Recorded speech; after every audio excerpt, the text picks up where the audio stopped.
Здраво! Јас сум Никола Ѓоргиев. Учам во основното училиште Гоце Делчев во Силово и сум 5-то одделение.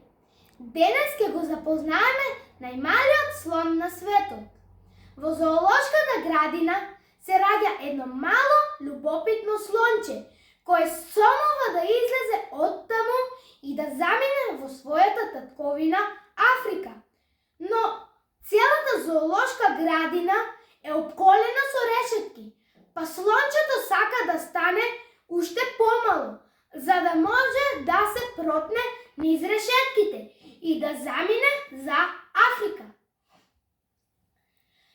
Ликови кои ги среќаваме во ова многу интересна книга се Малото слонче, неговите родители, Господинот Мачор, професорката Еуглена Трепкар, Румена, Мена Вирче, Мацко, Маестро и многу други.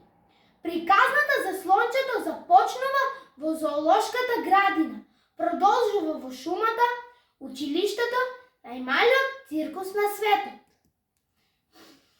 Слончето уште со самото негово раѓање е решено да ја напушти зоолошката градина, па со цел да стане уште помало, за да може да се протне низ решетките.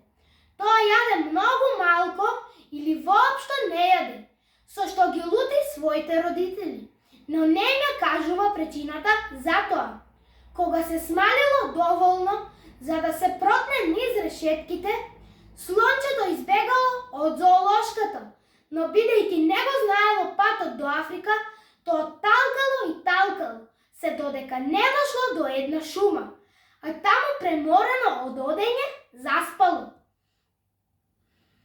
Во истата таа шума, на наставно-научна екскурзија, ќе се најдат господја Трепкар, наставничка по биологија, со нејзините ученици Румена, Мена Вирче и Мацко, кои ќе го најдат заспаното слонче и со неверување ќе се прашуваат дали е возможно во шумите во средно-источна Европа да живеат слонови. Што ќе се случува понатаму? Како слончето ќе се најде во училиштето? Дали ќе стигне до Африка? И уште многу интересни авантури кои ќе ги доживее, ќе дознаете доколку ја прочитате книгата Најмалиот слон на светот од Макеј Шимановиќ.